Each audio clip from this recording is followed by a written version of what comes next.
projetar uns slides. É possível? É possível sim, a senhora só precisa pôr em share screen. Gente, boa tarde. Gente, boa tarde. Nós estamos aqui com a maravilhosa professora Daniele Clemente. Ela é graduada em Direito pela Universidade Regional do Cariri. Ela é especialista em Direito Constitucional também pela URCA e mestre em Direitos Humanos pela Universidade Federal da Paraíba.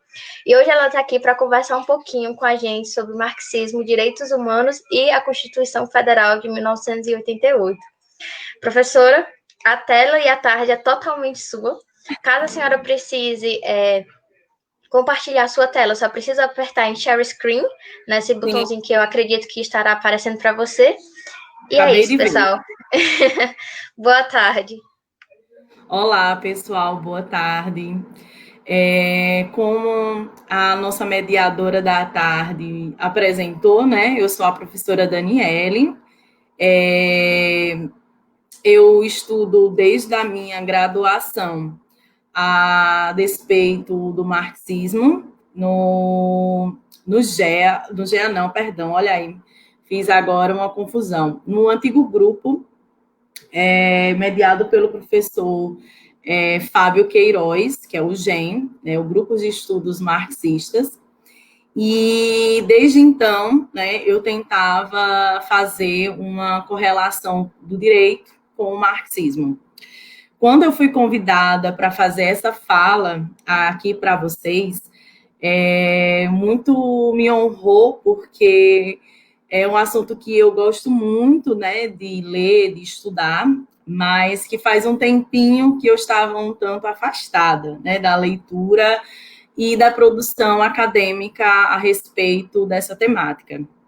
E aí eu gostei muito, me deliciei muito revendo, né, minhas anotações, só para, assim, deixar, provar, né, tudo em direito a gente prova, tá aqui um livro e uma anotação bem antiga que eu tinha feito aqui, né, ó.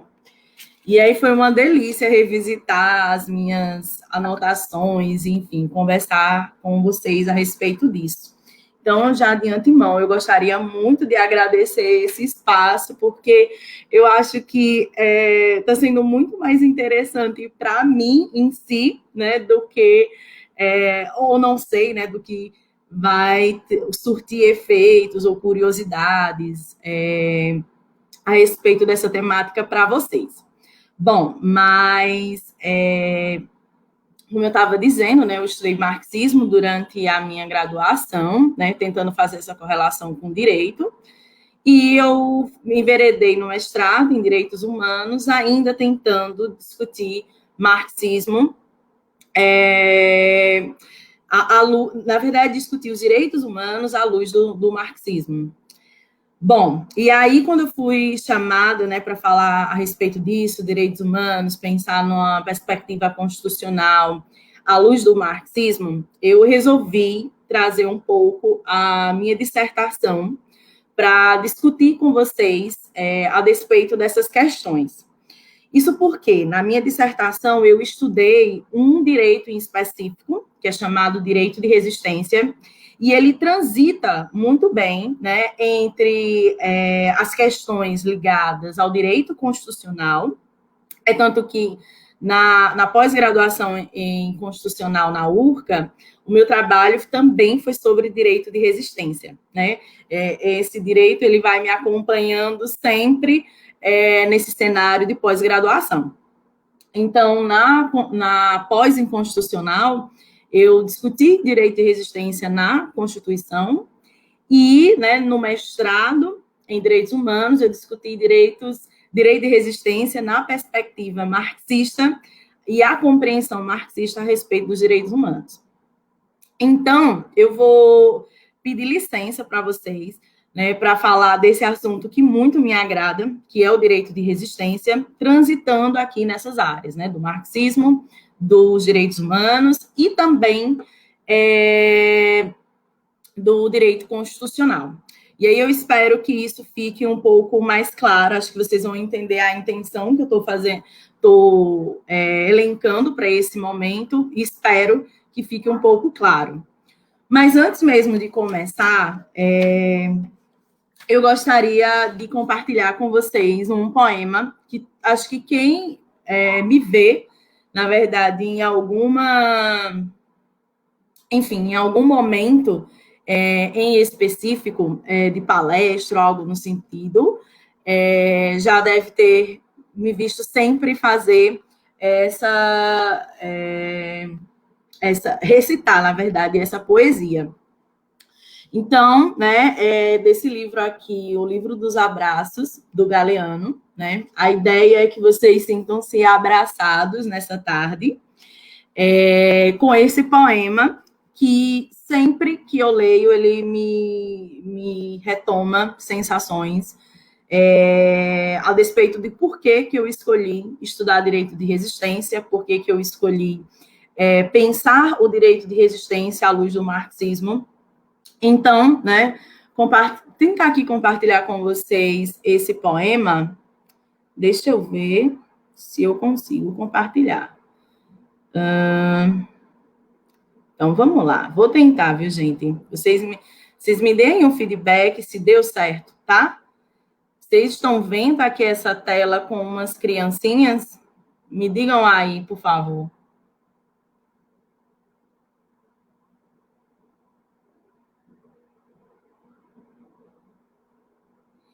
Estão vendo, pessoal? Não? Estamos, viu, professor? Estamos. Estão? Ah, pronto. Perfeito. Então, assim, esse poema é do Galeano, né, como eu estava dizendo para vocês, desse livro aqui, Os Ninguéms, que diz o seguinte, leio aqui para vocês, né, e aí a ideia é projetar no sentido para que vocês também acompanhem.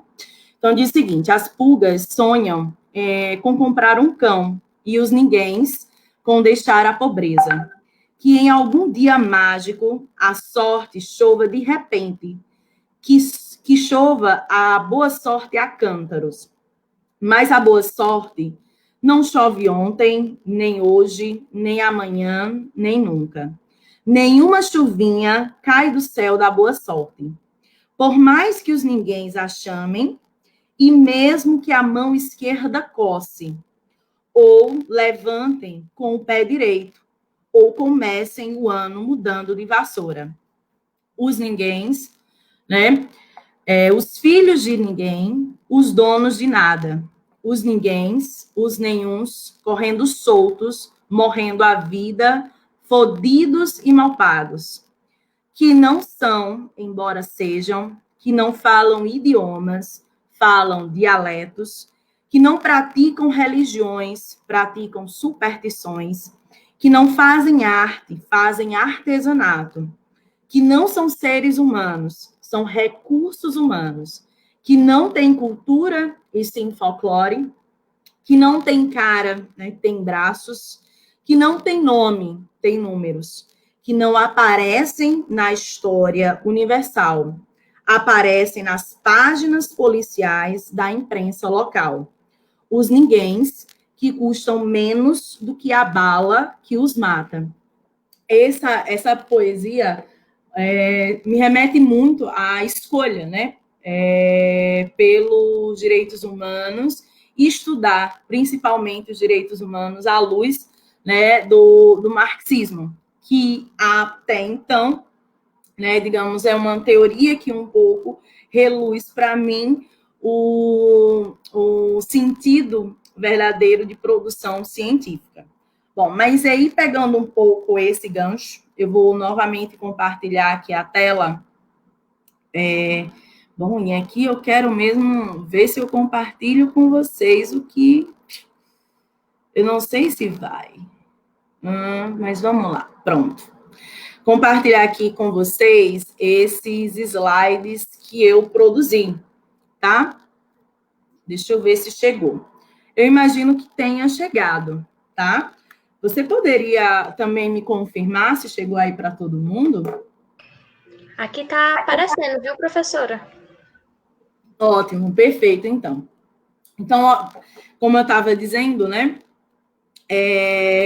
Eu escolhi escolhi estudar os direitos humanos, notadamente o direito de resistência tanto a modulação que ele tem de forma teórica e de forma positivada nas constituições, inclusive a ideia de se estudar o direito de exigência na Constituição de 88, à luz do marxismo, por, na verdade, entender que o marxismo, ele, de certa forma, né, como muitos devem compreender, passa para além de um campo ideológico, né? O marxismo, ele traz um método, né, específico, né, e científico, que é esse método aqui que eu estou colocando para vocês, o método dialético. Então, o marxismo, ele vai trazer, né, o método dialético de uma forma diferenciada. O método dialético não é uma construção do marxismo, né? Ele já existe. Só que o marxismo vai trabalhar o método dialético a partir de duas categorias básicas, que é a categoria da historicidade, né, e a categoria da totalidade. Então, eu fiz essa escolha pelo método, né, dialético construído a partir do marxismo, por eu entender, e a ideia é construir uma determinada posição científica, né? Por quê? Porque eu entendo que nenhuma ciência, ela é uma ciência neutra, ela é uma ciência imparcial. A ciência, ela existe para uma finalidade. Eu não construo uma ciência para nada, né? Eu tenho uma finalidade dada para aquela construção científica. E, obviamente, o método ou a metodologia implica uma determinada posição, como fala o Zé Paulo Neto, né? E uma perspectiva do sujeito que pesquisa em relação ao objeto, extraindo dele as suas múltiplas determinações. Então, a escolha do método em si já é uma escolha, digamos, parcial, já é uma escolha não neutra.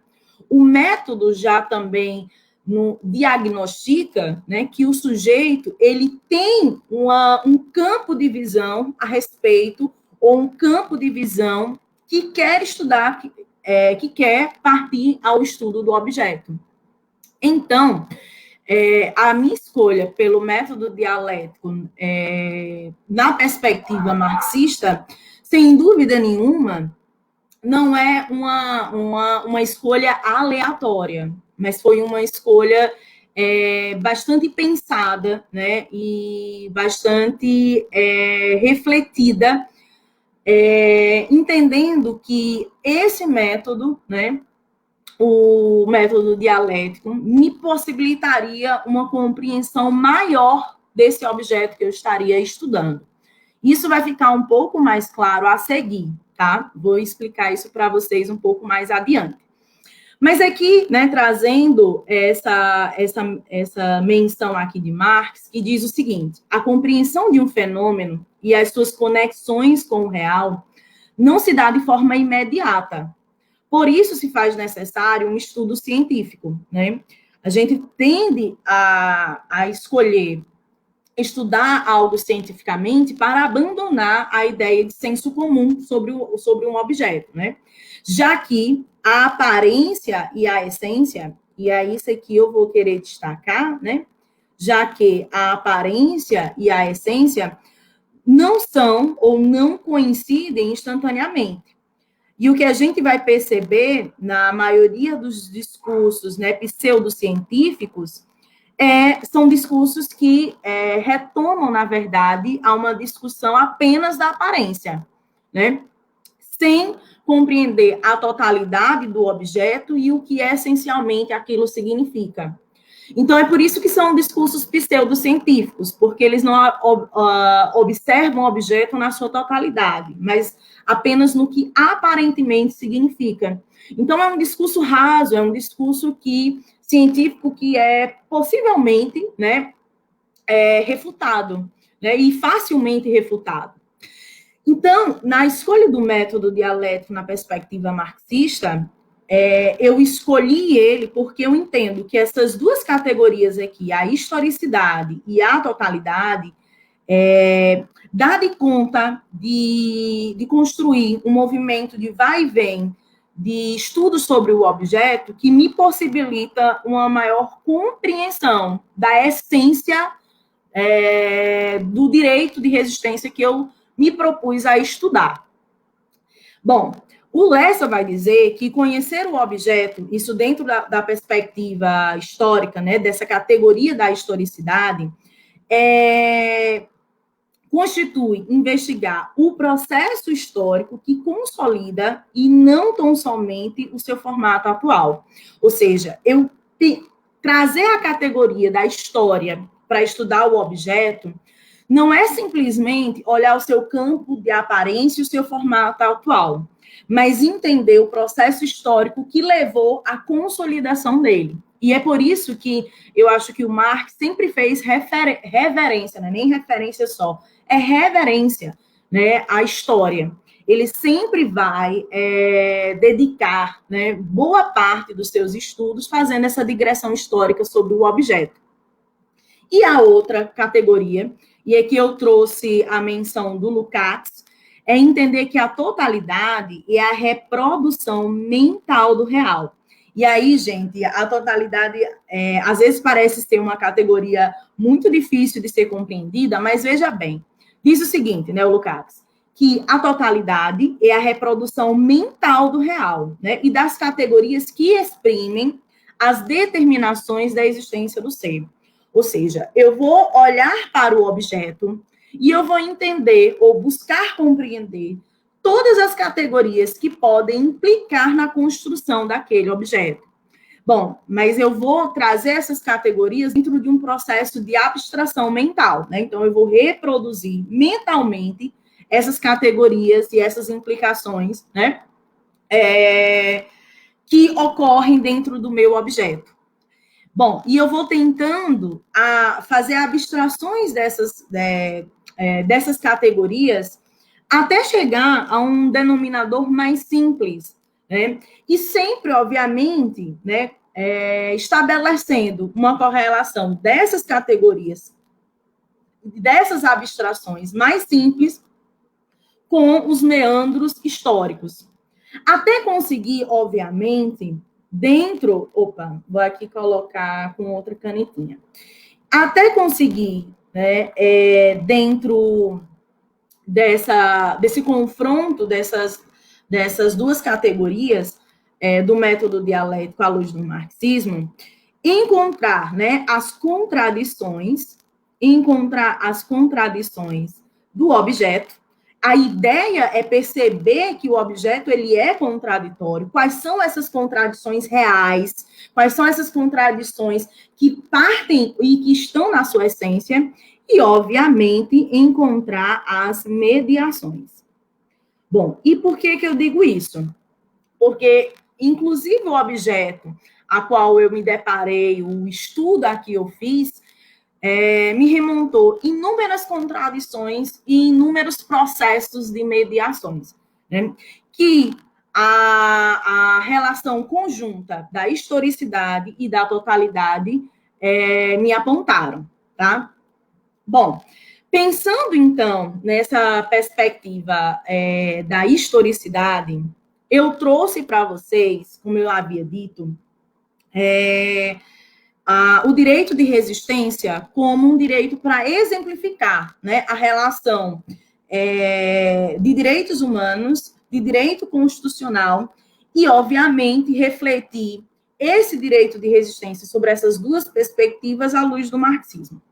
Então, olha só, na graduação, como eu dizia para vocês, eu já começava a estudar a respeito do direito de resistência. E aí eu lembro, ainda na biblioteca mais antiga da URCA, que eu encontrei um livrinho muito pequenininho, que era chamado Direito de Resistência. Isso me chamou muita atenção. E logo quando eu fui procurar, né, entender esse conceito de direito de resistência, eu fiquei, assim, bastante pasma, porque existiam autores aqui, como eu coloco para vocês, como Norberto Bobbio, como a Maria Helena Diniz, né, que já se debruçavam, né, sobre esse direito e que eu totalmente desconhecia, né. Bom, mas aí eu trago para vocês o que é que significa aqui essa ideia de direito de resistência. Até então, né, era considerado como um direito natural, né, de se insurgir contra todas as formas de opressão. Então, bastante genérico, né? Contra leis injustas, né, e o abuso de poder. Para o Norberto Bobbio, né, o direito de resistência consiste, né, em uma forma de exercício de poder impeditivo, de oposição extralegal, exercida pelos cidadãos, né, de um Estado, objetivando mudanças que almejem a realização dos direitos fundamentais. Com base nas lições de Bobbio, né, a gente pode considerar a origem histórica desse processo de constitucionalização do direito de resistência. E aí eu vou logo adiantando para vocês que o Bobbio vai entender que o direito de resistência, ele é um direito secundário, né, para instrumentalizar os direitos primários, que seriam os direitos fundamentais. Bom, é essa a ideia, né, do Norberto Bobbio, inclusive compreendendo um processo de constitucionalização desse direito de resistência. Então, seria um direito, né, que as pessoas teriam, né, de se insurgir contra todas as formas de opressão, instrumentalizando direitos já previstos na ordem constitucional. A Maria Helena Diniz vai entender que o direito de resistência não é um ataque às autoridades, mas sim uma proteção à própria ordem jurídica, né, que se fundamenta na ideia de um bem a se realizar. Se o poder desprezar a ideia do direito em si, será legítima a resistência. Porém, é preciso que a opressão seja manifesta, intolerável e irremediável. Bom, mas quem é que vai dizer que essa opressão ela é intolerável, né, e irremediável? E quando é que isso necessariamente acontece? Então, existem muitos espaços abertos dentro dessa discussão do direito de resistência. Bom, mas aí, né, adentrando a essa categoria histórica, tentando entender o direito de resistência dentro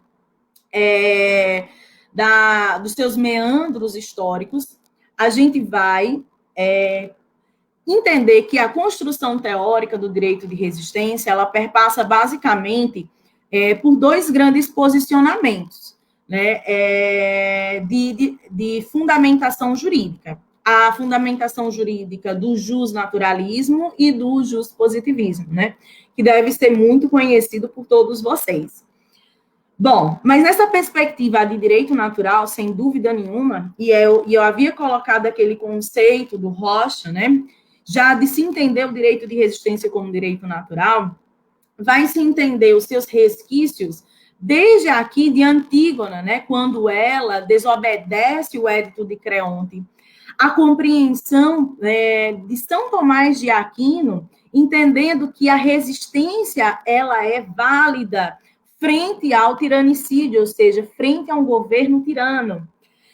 O direito de resistência também vai ser trabalhado na perspectiva lockeana, né? E aqui a gente vai estabelecer relação com o contrato social, né? Da resistência como controle desse pacto social, ou seja, o mecanismo da resistência e do direito de resistência como mecanismo de controle. A Revolução Francesa, né, como aqui eu coloco para vocês logo abaixo, e a positivação do direito de resistência, né? E aqui eu trago o artigo 2º da Declaração de Direitos do Homem e do Cidadão. E aí eu gostaria muito que esse artigo 2º aqui, né, ele realmente fosse destacado, porque a gente vai precisar compreender ele um pouco mais lá na frente. E aí é por isso que eu trouxe ele aqui. Diz o seguinte, né, que a finalidade de toda associação política é a conservação de direitos naturais, ou seja, sem dúvida nenhuma, né, a Declaração de Direitos do Homem e do Cidadão, ele vai fazer reverência aos direitos naturais, aos direitos de fundamentação de direito natural.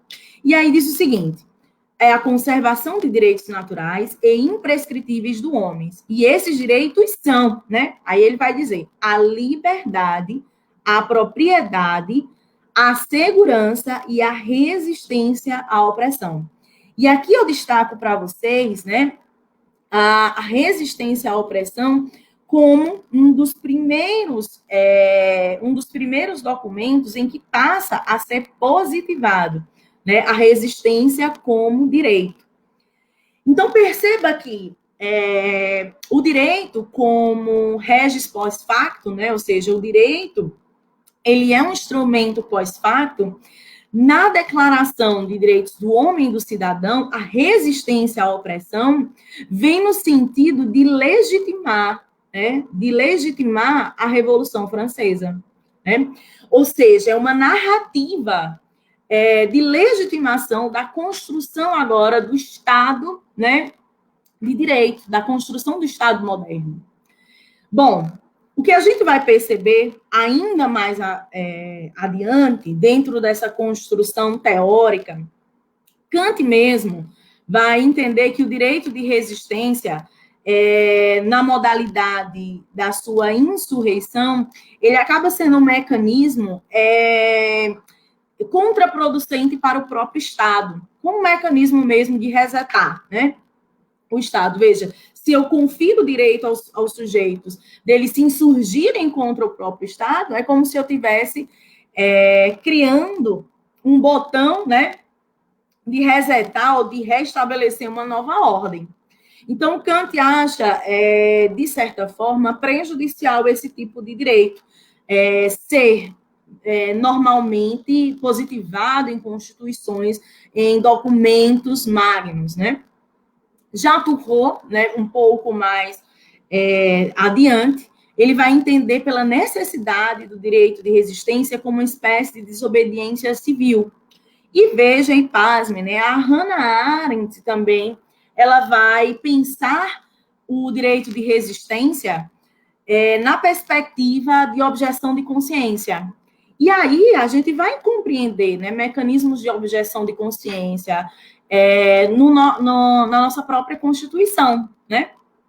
Bom, os estudos mais atuais a despeito do direito de resistência, e talvez um dos maiores até então realizados, foi feito aqui pelo Busanello, que ele vai dizer o seguinte: considerando como gênero, né, o direito de resistência, ou seja, um grande guarda-chuva, tá?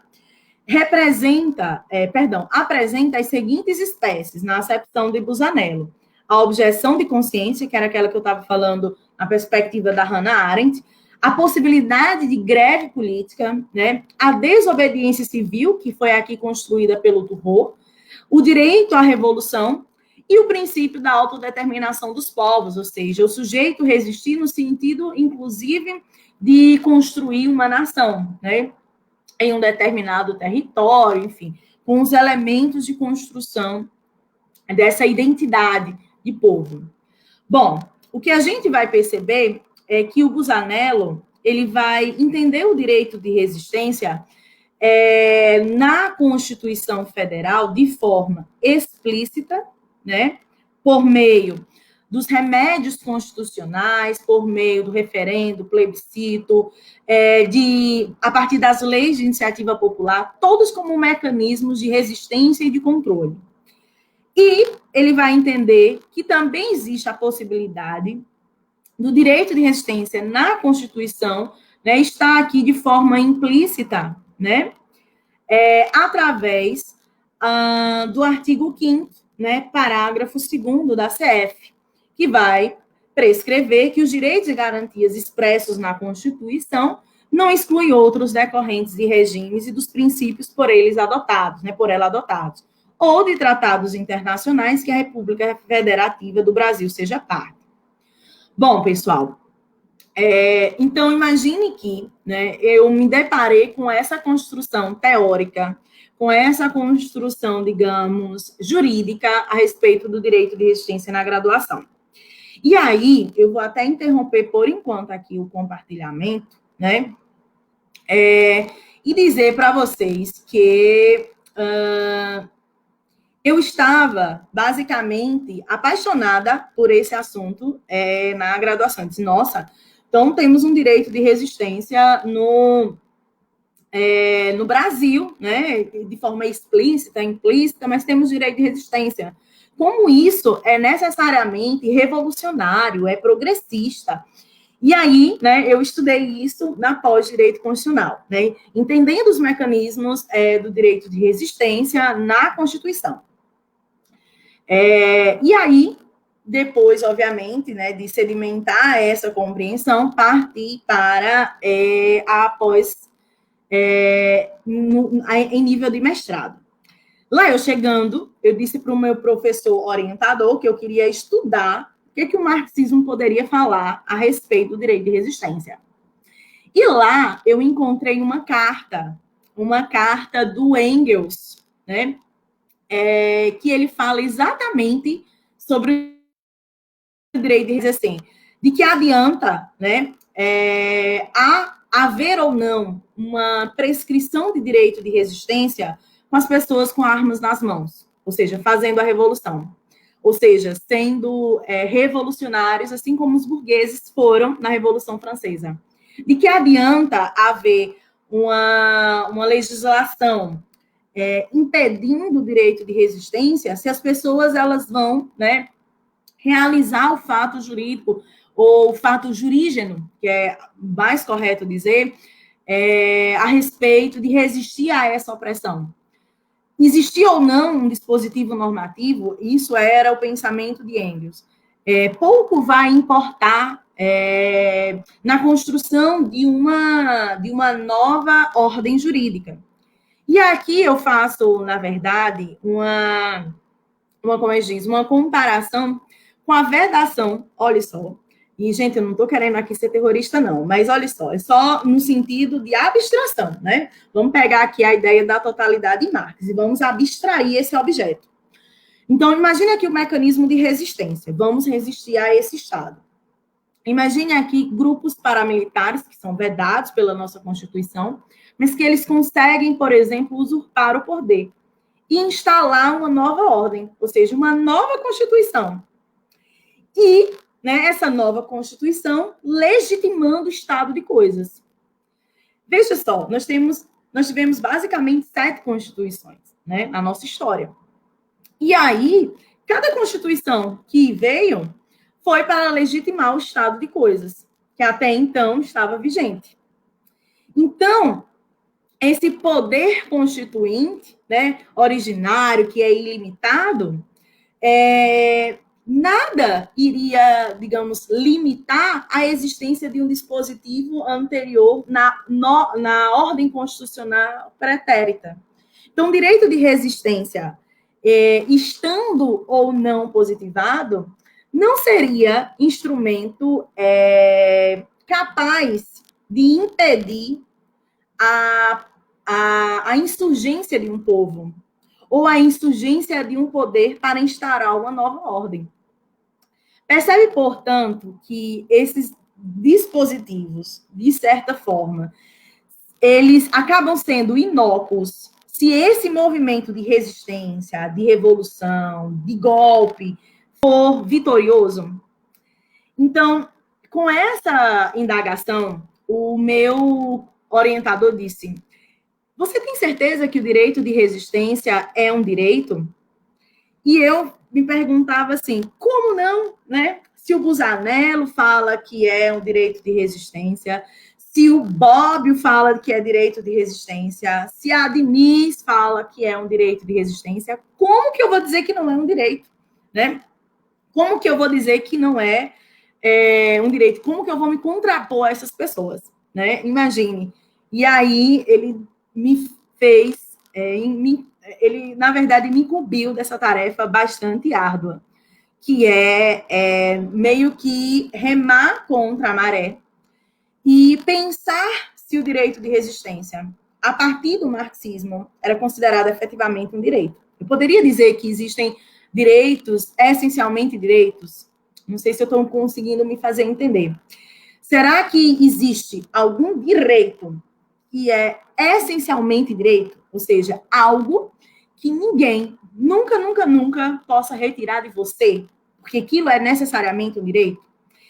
E talvez a importância do marxismo nessa análise, né, do direito em si é exatamente desnudar o mito da neutralidade, o mito da imparcialidade e o mito da inerência de direitos, para que a gente compreenda um pouco que esses direitos hoje consagrados nada mais e nada menos são do que um produto da relação de poder entre os sujeitos, né, que exigem dentro da organização social. Bom, e aí, como eu estava dizendo para vocês, o meu orientador me incumbiu dessa tarefa. E eu peguei todo esse arcabouço teórico, que até então eu já tinha pesquisado, tinha estudado, tinha refletido, e passei a colocar uma lente, né? Ou seja, passei a analisar toda essa construção teórica, filosófica e histórica a partir da lente do marxismo. Bom, e aí pega um poucozinho a citação do Perelman, que vai dizer, né, que a gente acaba se adaptando a determinadas teorias, a gente acaba, na verdade, admitindo determinadas teorias porque elas nos agradam muito mais. Então, era muito confortável para mim continuar dizendo que direito de resistência era direito, né, para esse meu orientador. Mas aí o Perelman, nas aulas de retórica, ele vai dizer assim, que Narciso, né, acha feio aquilo que não é espelho, né? E aqui parafraseando Caetano, né, na música dele. Então, eu queria sempre espelhar alguma coisa do que já me agradava a despeito do direito de resistência. E, como eu disse, o orientador me obrigou, basicamente, a fugir aqui do senso comum e construir aí uma outra perspectiva teórica para isso. Então, ele disse, olha, primeira coisa que você vai ter que fazer, né, é analisar a concepção de Estado, a concepção de direito, a concepção de direitos humanos, à luz do marxismo, e aí você coloca isso, né, como lente para observar o direito de resistência. E aqui, gente, vou novamente compartilhar com vocês o meu slide, tá? Bom, e aí, dentro desse cenário, como eu dizia para vocês, deixa eu passar aqui, né? Eu passei a utilizar a lente do marxismo para enxergar o direito de resistência. E aqui talvez seja a contribuição, né, da crítica marxista ao direito, ao Estado e também aos direitos humanos, tá bom? Então, a primeira coisa que passou pela lente é entender que a relação de construção do direito na verdade, um produto da relação natureza e homem, né? E o produto dessa relação natureza e homem é chamado, né, por essa categoria aqui, trabalho. E para isso, para esse estudo em específico, eu fui, né, beber do próprio Marx, obviamente, né, no Capital, mas também no Capital, que ele vai, né, entender o homem a partir da ontologia do ser, né? O que é que, na verdade, o Marx, no Capital, vai falar, tá? Ele vai dizer que o homem, né, ele começa a se diferenciar dos demais animais em relação ao trabalho. Mas não é um trabalho qualquer, é um trabalho com uma finalidade em específico. Ou seja, o homem, ao trabalhar, ele já pensa no resultado que ele deseja. Ou seja, é um trabalho, né, teleologicamente definido. E aí ele vai utilizar como diz, da equiparação, ou seja, talvez assim, de um recurso para demonstrar para a gente a diferença do trabalho do homem para o trabalho da abelha. Ele vai dizer assim, a abelha ela pode construir, né, a sua casa, e aqui colocando entre aspas, a mais perfeita do mundo. Mas o que vai diferenciar, por exemplo, a abelha, que tem aí esse trabalho magnífico da sua casa, do pior engenheiro ou do pior arquiteto?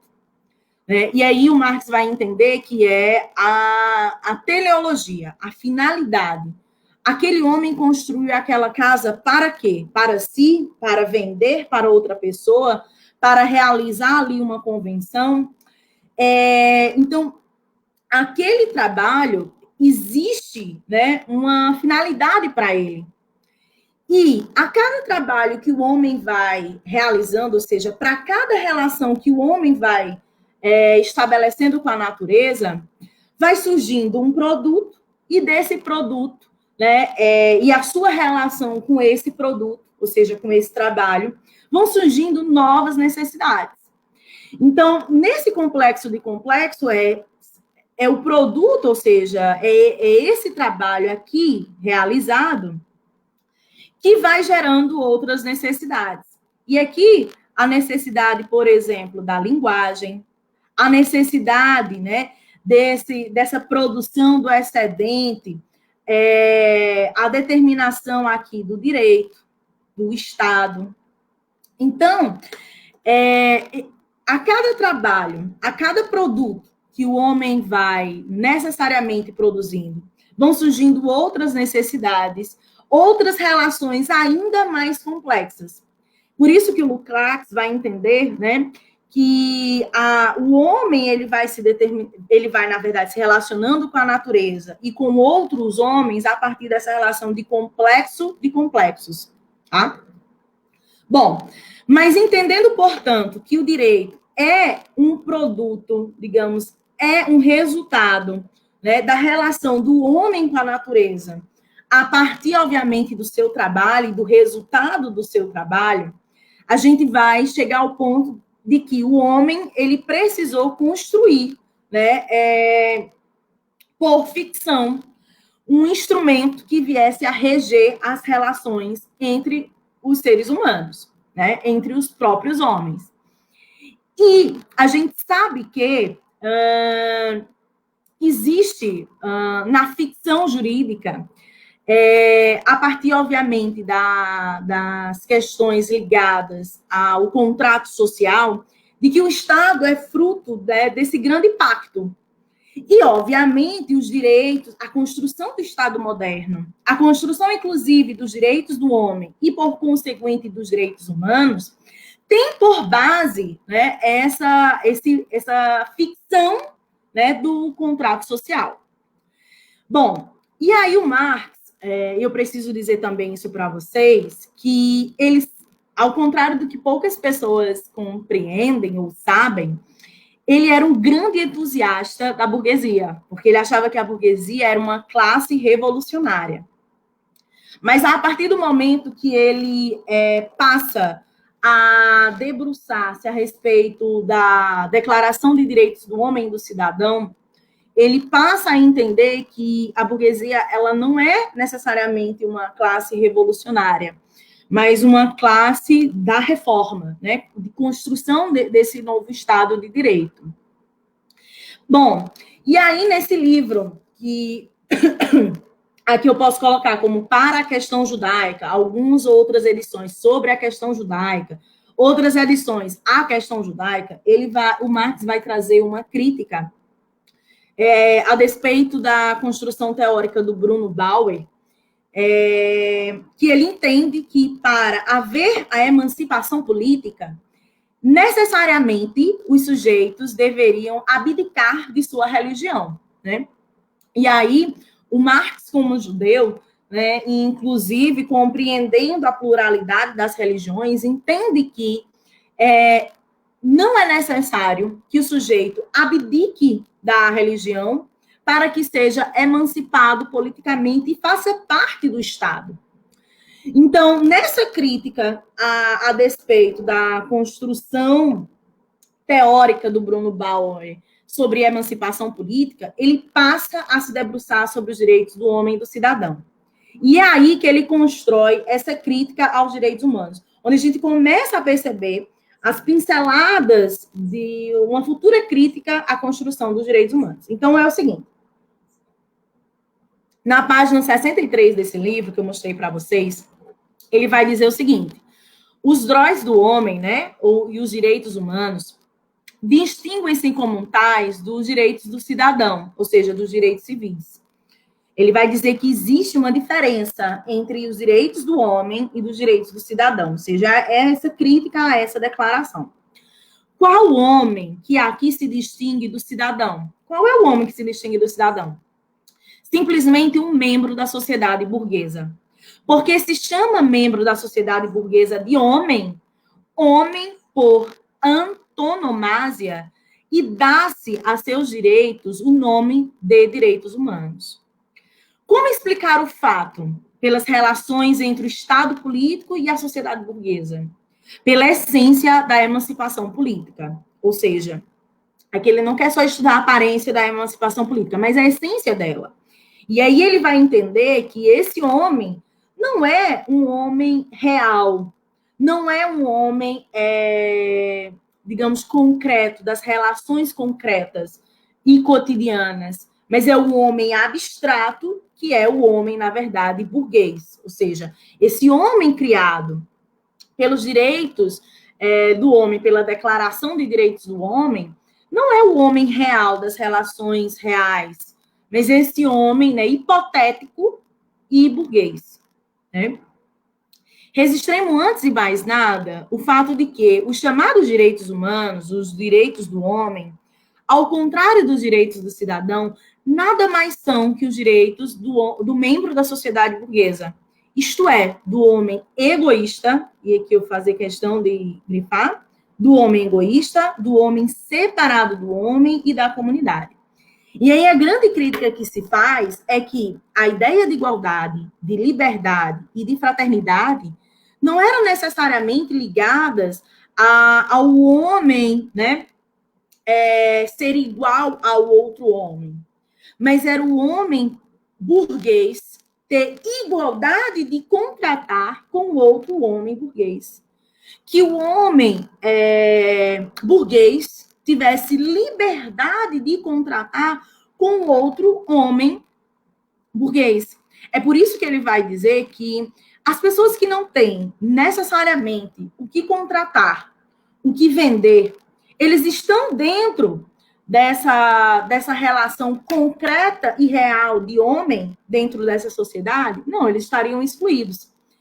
E mais ainda vai mais adiante, vai dizer que nada esse homem tem a contratar, a não ser a mercadoria da sua própria força de trabalho, né?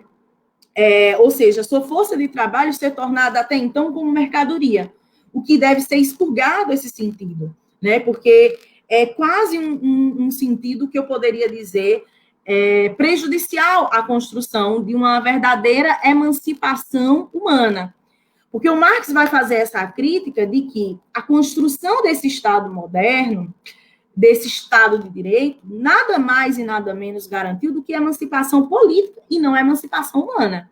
Ou seja, eu emancipei politicamente os sujeitos, mas eu não emancipei humanamente esses sujeitos, ou seja, a relação deles, né, real, as relações concretas dentro da organização política e econômica, né?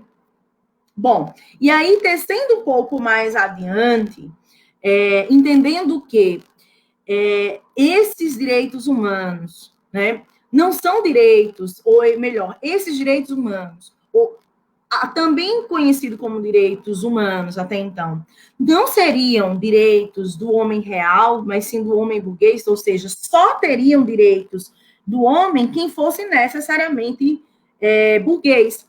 É tanto que mais adiante, deixa eu ver aqui se eu consigo fazer referência para vocês, que aí ele vai dizer assim, ó, a despeito dessa emancipação política. O homem não foi, portanto, libertado da religião.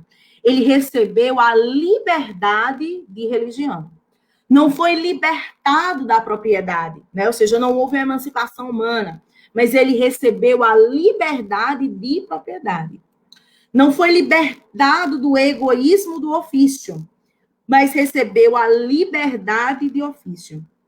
Ou seja, o homem não foi libertado de suas amarras, mas ele foi libertado para que ele, né, realizasse contratos, realizasse relações com essas amarras, né, que o prendem à sociedade burguesa.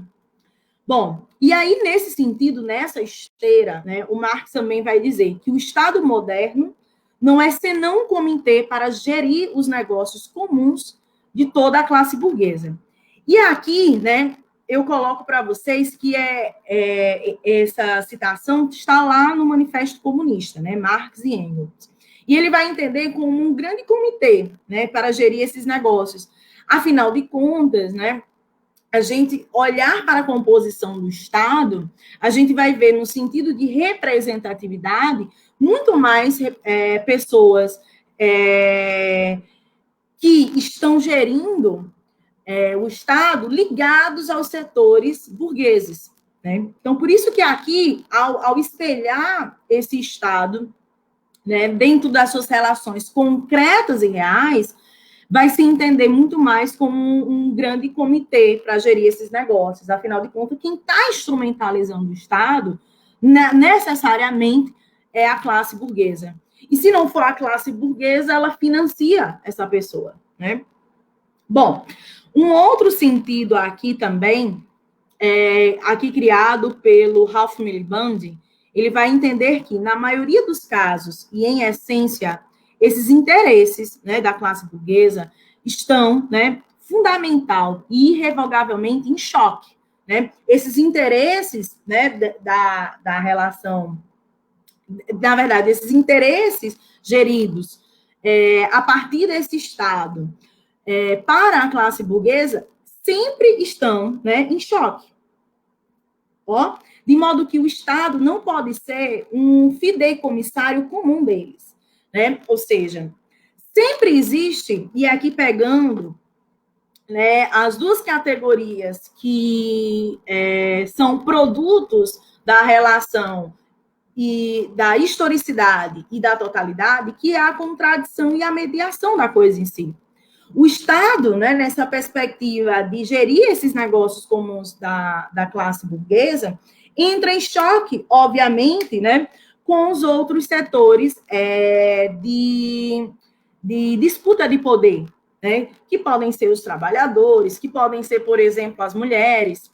Aqui, na Declaração de Direitos do Homem e do Cidadão, eu faço menção à própria Olympe de Gouges, né, que, entendendo que essa declaração não incluía a mulher que participou da Revolução Francesa, ela mesma vai criar, né, a Declaração de Direitos da Mulher e da Cidadã. Então, esse Estado de Direito, ele entra em choque, né? De modo que é preciso que o Estado, de certa forma, ele se posicione uma hora, né, para um e em outro momento para outro. Né? Porque ele precisa gerir, ele precisa mediar, ele precisa estabelecer, de certa forma, uma harmonia dentro dessas suas próprias contradições. Bom, nesse sentido ainda da crítica marxista, né, ao direito, a gente vai entender aqui pelo Abreu, né, que a compreensão do Estado como um grande gestor dos interesses burgueses não é necessariamente uma descoberta marxista. Né? O Abreu ele vai fazer menção ao Tocqueville. Deixa eu pegar aqui, deixa eu ver se eu encontrei minha canetinha. Pronto. Ele vai fazer menção ao Tocqueville, ao Stuart Mill e ao Marshall, que são teóricos, né, da direita, né, que vai entender que o próprio Estado está aí, de certa forma, né, para gerir esses interesses da classe dominante, que, no caso, é a burguesia. Né? Então, ele vai dizer, as carências reprodutivas dos trabalhadores são transfiguradas em direitos sociais. E, gente, que carências reprodutivas são essas? Ora, são as carências do dia a dia do trabalhador, para que ele se reproduza, né, na vida. Ou seja, que ele consiga comer, né? Ou seja, direito à alimentação, que ele consiga morar, né? Direito à moradia, que ele consiga ter saúde para que no dia seguinte ele consiga trabalhar, né? Que ele, né, consiga ter educação, ou seja, que a mão de obra seja qualificada. Então, essas carências reprodutivas do próprio trabalho, né? Ou seja, se o trabalhador, a única mercadoria que ele tem é a força de trabalho, né? Que ele consiga reproduzir cotidianamente essa mesma força. Então, são as carências reprodutivas dos trabalhadores, são configuradas, veja bem, em direitos sociais. É ou não é esses direitos aqui, né, de alimentação, de moradia, de saúde, de educação, estão ou não estão esculpidos, inclusive no nosso texto constitucional, como direitos sociais? Não é verdade? Então, aí ele diz, e a participação eleitoral, né, em direitos políticos? Tocqueville, Stuart Mill, bem como Marshall, né, estavam convencidos de que a revolução proletária e a luta de classes poderiam ser metamorfoseadas com as reformas institucionais e culturais do Estado e na sociedade civil. Ou seja, a proposta, isso inclusive Tocqueville, Stuart Mill e Marshall, diagnosticando o acirramento, né, da luta de classes, percebe como uma saída, né, contemplar essas reivindicações, né, dessas carências reprodutivas da classe trabalhadora em direitos sociais, no sentido de permanecer o status quo de dominação da classe burguesa. Então, perceba que aqui é a teorização, ou são os teóricos, né, da direita, criando mecanismos de manutenção do status quo. Então, perceba que essa ideia de luta de classes, essa ideia, na verdade, de acirramento, né, do poder, né, acirramento dessa luta, não é uma invenção necessariamente marxista, mas que foi diagnosticada tanto de um lado, né, digamos, político, quanto de outro. Bom, e ainda nesse sentido, eu trago um outro teórico, que não é necessariamente marxista, que é bastante criticável no direito, que é o Hans Kelsen, mas que também consegue, né, como bom teórico, obviamente com as ressalvas, mas diagnosticar, né, que a gente vai entender que alguns direitos, né, como naturais, como imutáveis necessariamente, que são bons, e que, na verdade, são criados e são instrumentalizados dentro do Estado e da lógica criada por esse Estado.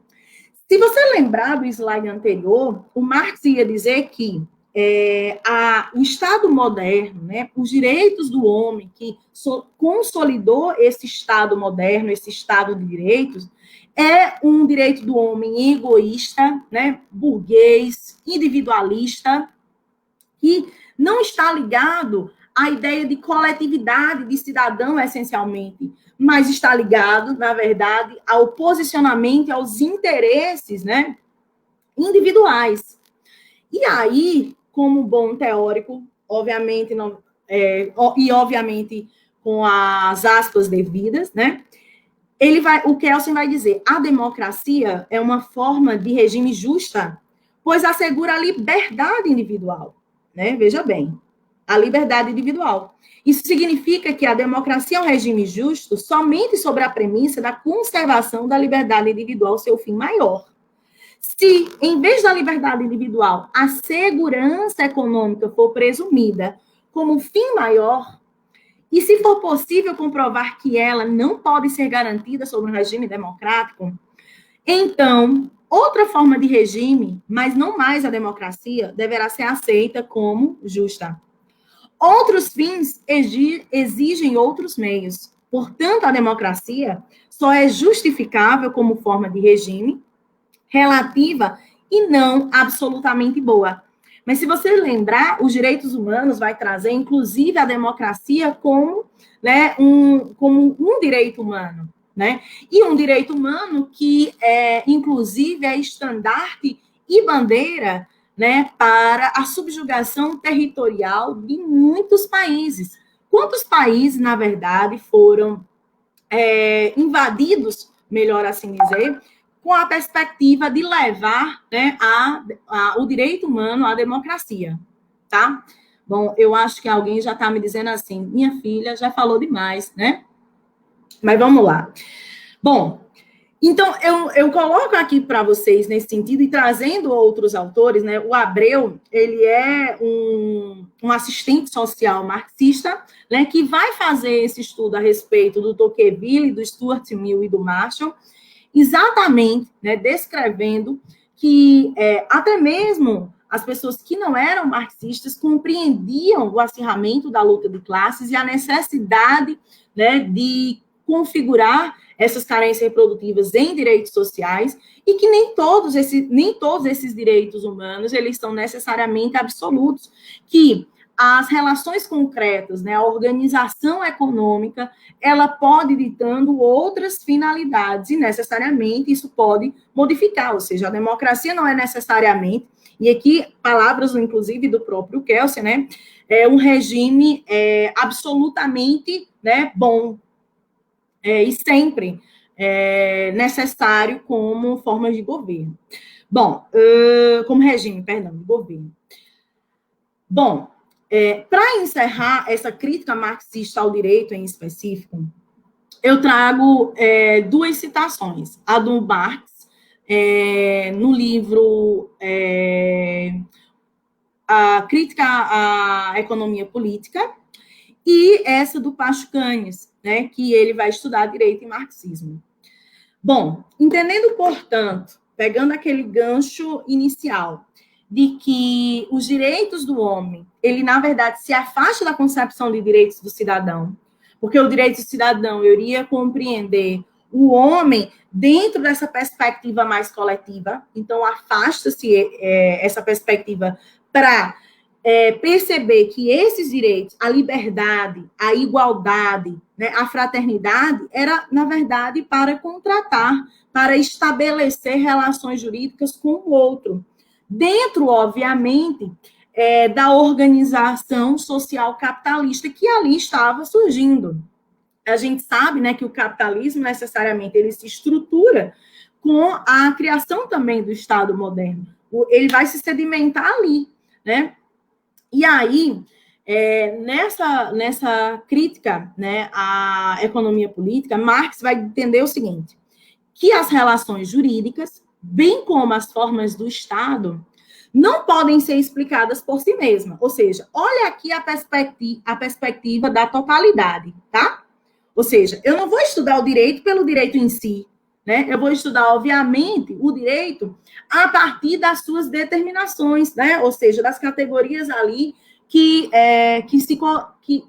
estão correlacionadas a ele. Nem pela chamada evolução geral do espírito humano, né? Essas relações têm, ao contrário, suas raízes nas condições materiais de existência, né? Ou seja, eu vou compreender o direito a partir das relações materiais de existência, né, da economia, da política. Afinal de contas, a gente sabe que o direito é um produto da sociedade, né? Em suas totalidades, condições estas que Hegel, a exemplo também dos franceses e dos ingleses do século XVIII, compreendia sob o nome de sociedade civil. Então, a ideia do Marx é: eu vou entender o direito não pela abstração, né, ideológica ou pela abstração pura e simples da coisa, mas eu vou entender o direito como produto dessa sociedade. O produto dessa sociedade a partir das condições materiais de existência, né? Bom, e aí, obviamente, aprofundando isso, nós temos o Pachucanes, as contribuições de Pachucanes. E aí ele vai dizer que o objetivo prático da mediação jurídica, né, é de dar garantias à marcha mais ou menos livre da produção e da reprodução social, que na sociedade de produção mercantil se operam formalmente através de vários contratos privados. Vou até grifar aqui, ó, de vários contratos privados. Não se pode atingir este objetivo buscando unicamente auxílio de formas de consciência, isto é, através de momentos puramente subjetivos.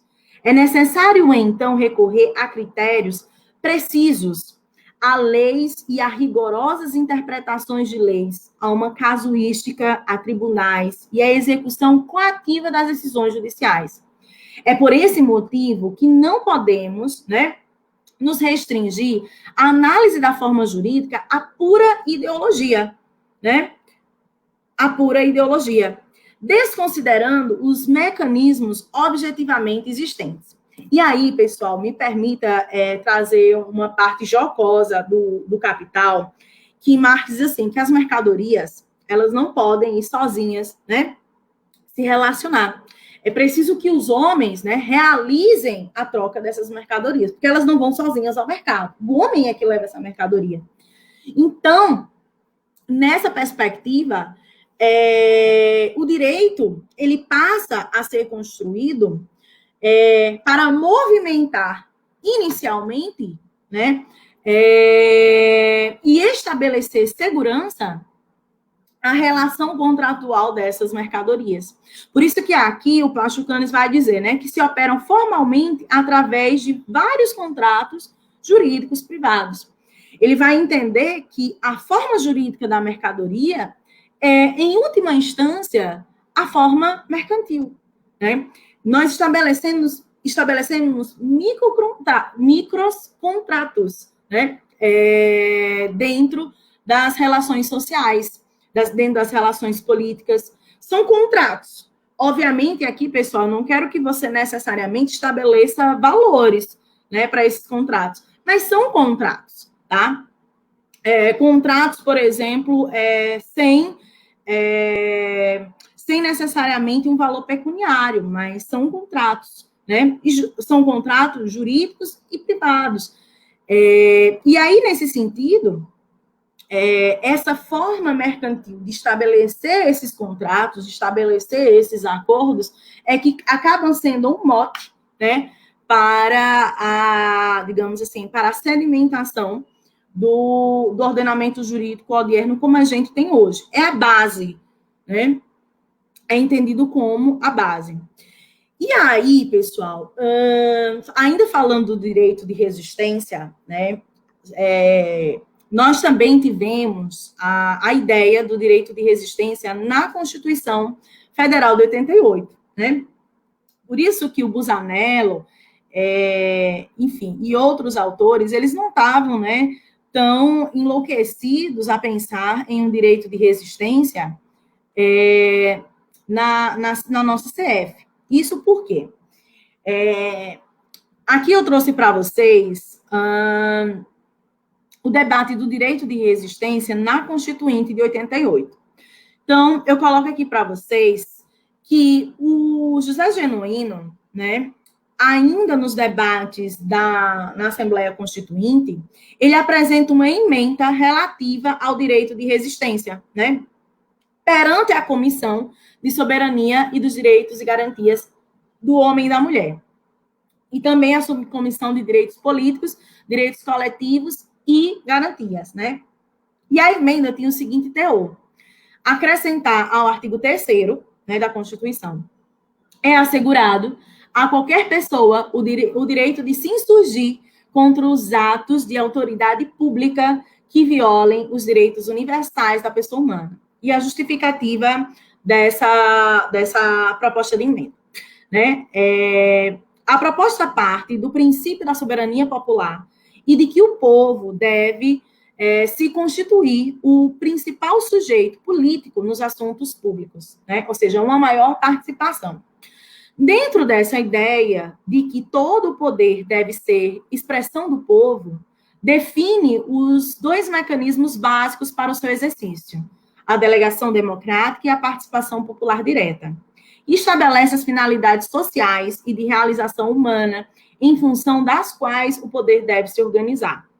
Com base nisso, reconhece em seguida aos cidadãos o direito de se insurgir contra os atos do poder ilegítimo e opressor, consagrando uma prerrogativa universal dos povos, assegurada, por exemplo, na Constituição norte-americana.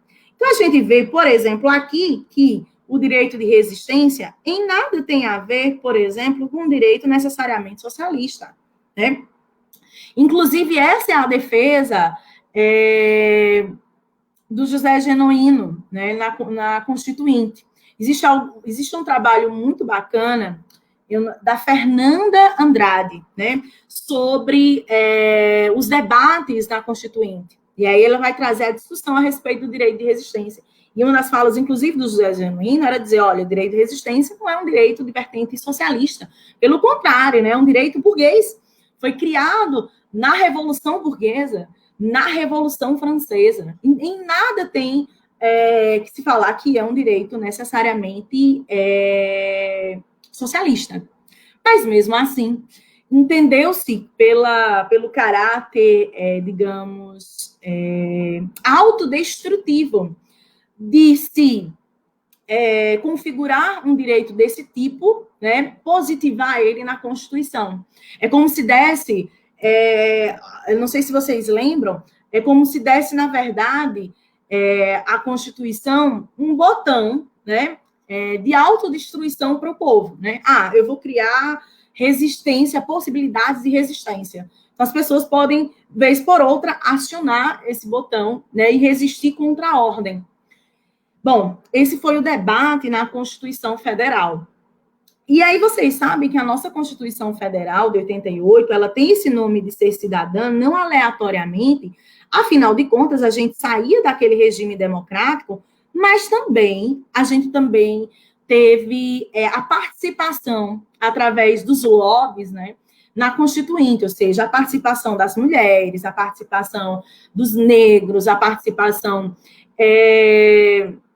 enfim, dos índios. A gente teve uma boa participação, uma considerável participação das minorias, né, lutando, obviamente, para que houvesse a consagração nesse texto constitucional de direitos relativos, né, a esses setores. Bom, mesmo assim, né, eu trago esse trecho, né, da fala do Luiz Inácio Lula da Silva, com fonte aqui na Agência Senado, que diz o seguinte, né? Ao final, né, já no período aqui de votação dessa Constituição Federal, diz o seguinte: isso, gente, aqui na fase mais à esquerda do PT, né? Ou seja, nos seus primórdios. Diz o seguinte: a importante na política é que os membros tenham espaço de liberdade para ser contra ou ser a favor, né? E o Partido dos Trabalhadores, por entender que a democracia é algo importante, ela foi conquistada na rua, ela foi conquistada nas lutas travadas pela sociedade brasileira. Vem aqui dizer que vai votar contra esse texto, ou seja, contra o texto constitucional. Exatamente por entender que, mesmo havendo avanços, a essência do poder, a essência da propriedade privada e a essência do poder dos militares, isso, inclusive, foi uma grande crítica, né, dos setores mais à esquerda, é que, inclusive, essa Constituição teve a participação de senadores biônicos, né, e que, portanto, não trouxe uma verdadeira relação com memória e verdade do período ditatorial, continua intacta nesta Constituição, né? E aí, essa fala, como eu disse para vocês, né, do Lula. Bom, nesse cenário como um todo, e aqui eu paro a nossa apresentação de slide e volto aqui para vocês, assim espero, deixa eu ver se eu volto para cá, pronto, voltei.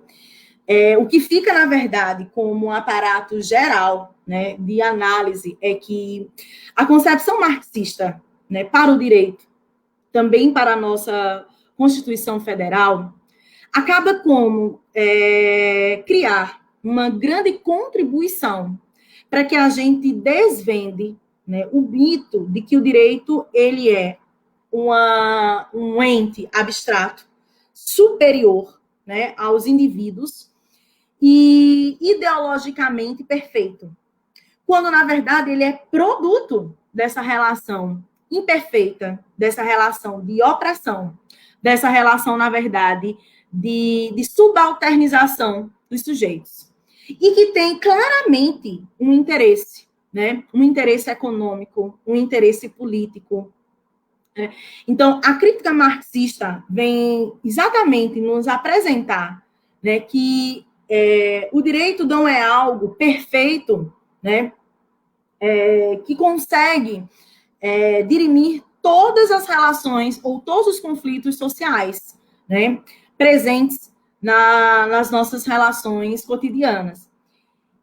Uma das grandes contribuições, pelo menos que eu vejo, e isso um pouco parafraseando o Márcio Bilharino Neves, é que a concepção marxista, no mínimo, né, recorta ou, na verdade, quebra um pouco as pernas ideológicas do direito presentes na sociedade. Afinal de contas, quando a gente fala que algo é direito, é algo que é reto, que é justo, que é bom.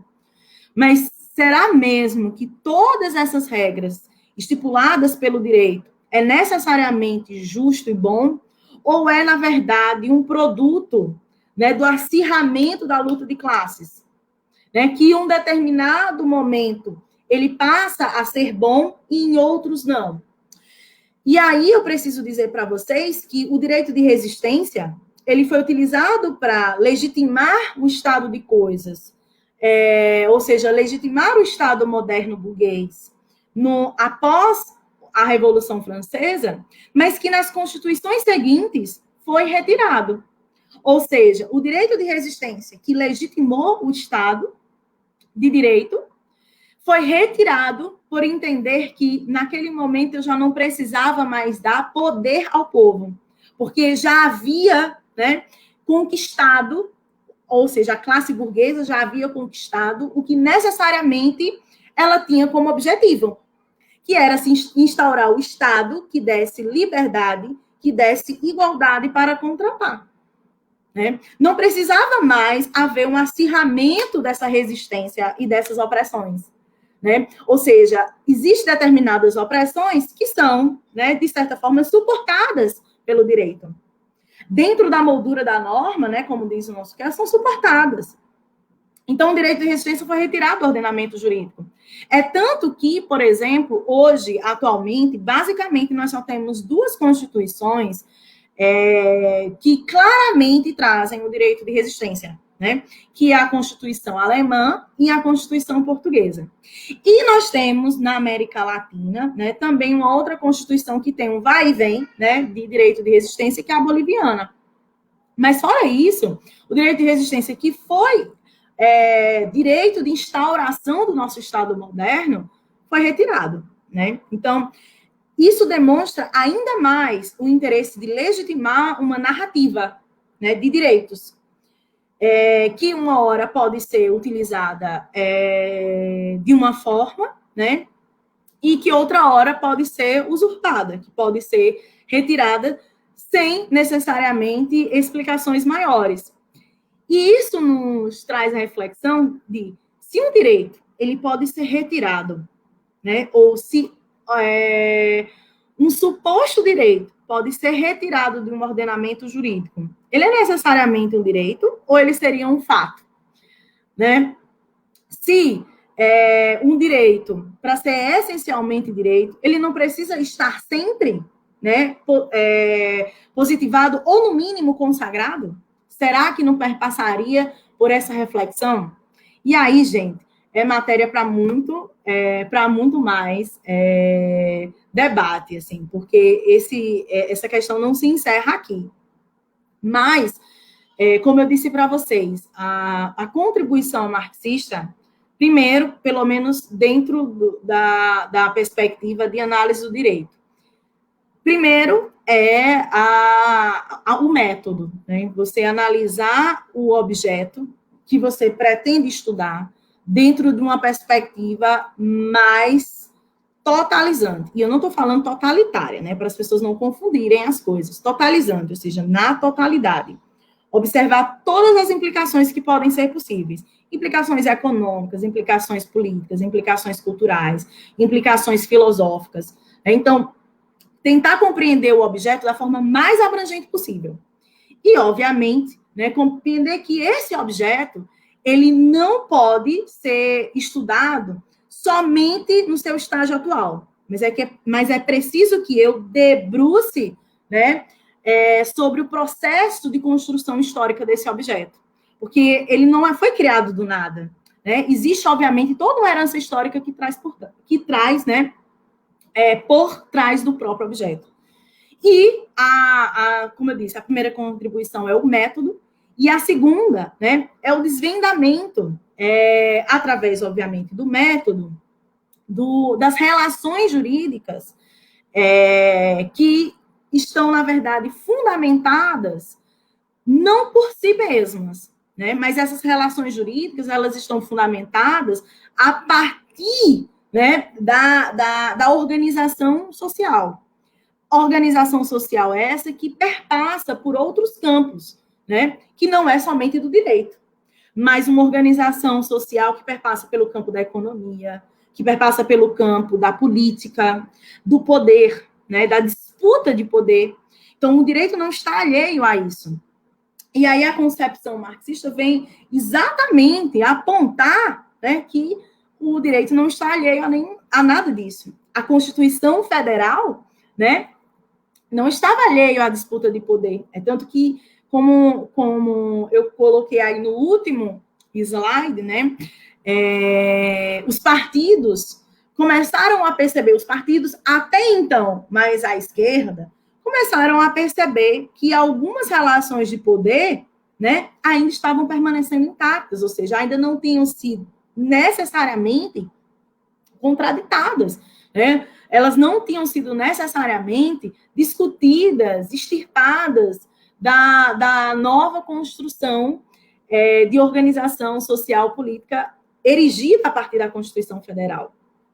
Bom, pessoal, por enquanto, eu não sei se eu dei uma volta muito grande, eu tentei, assim, dar o máximo de norte possível, e dos autores que vocês poderiam, querendo, né, se utilizar para aprofundar a crítica marxista ao direito.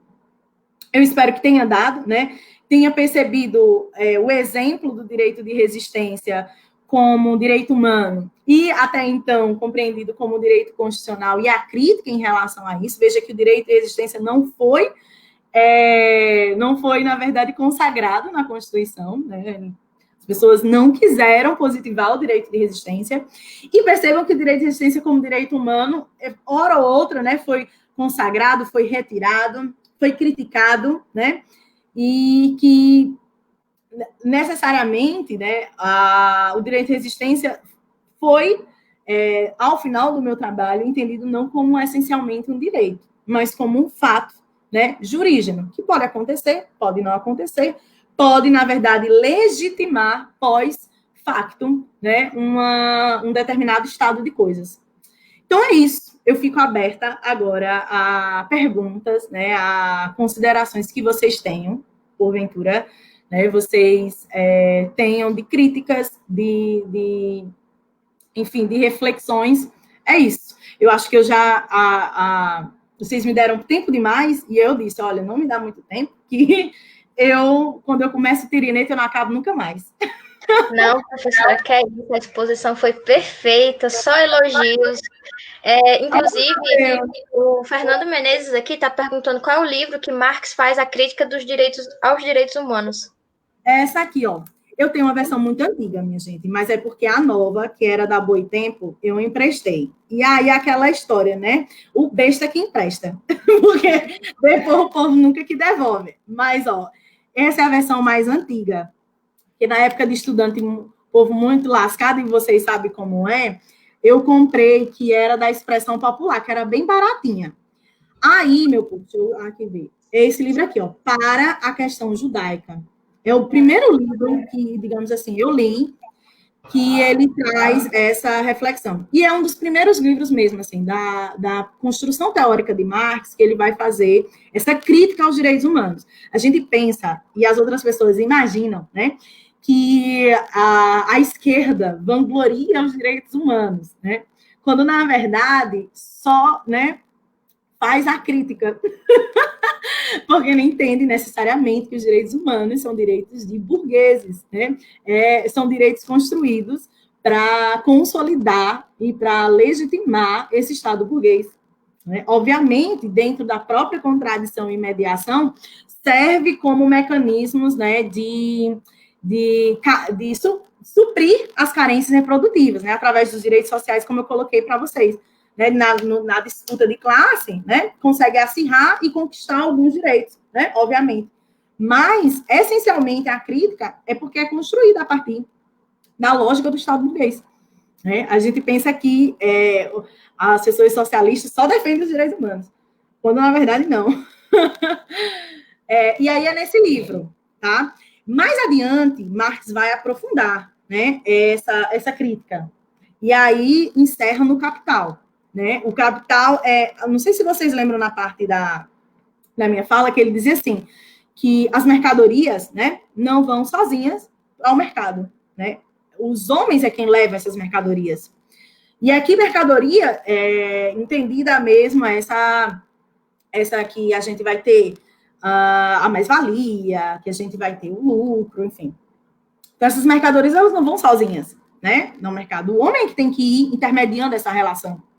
E aí o direito, a ideia de liberdade e igualdade, para muito mais do que uma perspectiva ideológica, filosófica, ética, era, né, para garantisse que os sujeitos tivessem liberdades para contratar o que bem quiser e que tivessem igualdades também para contratar, ou seja, né, não houvesse, na verdade, uma disparidade, né, entre esses sujeitos. Então, aqui, né, não sei se ficou também compreendido na parte, olha, ele não está liberto, a liberdade não é a liberdade do sujeito da religião, mas é a liberdade de cultuar a religião que ele quiser. Então, Marx ele tem muita consciência nisso quando ele vai estudar o Estado moderno. Então, ele começa aqui, né, para a questão judaica, mas, assim, o mesmo fechamento da obra dele, né, digamos assim, a cereja do bolo, não vou nem dizer a cereja do bolo, talvez o bolo inteiro, seja o livro Capital. Que, meu povo, é muito difícil de ler. Eu lia 303 milhões de vezes, né? Ainda perguntava ao professor, participava em grupo, e ainda até hoje tem um monte de dúvidas. Mas, se você, assim, sentir à vontade, né? Pega também o Capital, uma leitura, assim, um pouco mais pesada, mas que faz, assim, vale a pena, tá? Mais alguma pergunta? Ótimas indicações, professora. Aqui eu tenho 3 grandes comentários muito bem elaborados. Eita, vou ler o primeiro, do Sérgio Queiroz. Obrigado, professora. De quem? Sérgio Queiroz. Tá. Obrigado, professora, pela brilhante aula. Partindo da concepção de Estado e direito para o Marx, em contraponto a Hegel, gostaria de saber como a senhora pensa a natureza do Estado, visto que esse é colocado como elemento necessário para a existência de direitos, pois esses inexistem quando não há poder que os garantam. Seria um paradoxo da própria forma de organização da humanidade? Existiriam possibilidades na concepção da senhora de direitos humanos sem garantidores que advenham de um poder soberano? Massa. Responda agora ou junta? Pode responder agora, se a senhora quiser, ou então eu posso ler as 3.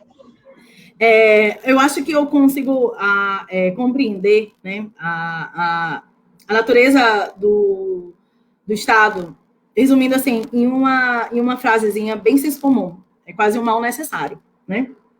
Hoje, a gente entende a importância do Estado. A crítica que se faz ao Estado não inviabiliza a necessidade de sua existência. Por hora, né? Assim, pelo menos nesse estado de coisas que a gente tem, não inviabiliza a existência e nem a necessidade da existência. Né? Quando eu realizo uma crítica sobre alguma coisa, não é porque necessariamente eu quero que essa coisa se destrua, né? Num estalar de dedos. Eu entendo a necessidade do Estado. Eu entendo, na verdade, a configuração que ele tem e a importância que ele tem, né? Mas, acima de tudo, quando eu realizo a crítica ao Estado, é para que eu compreenda quais são os limites, né, da minha disputa política dentro do Estado.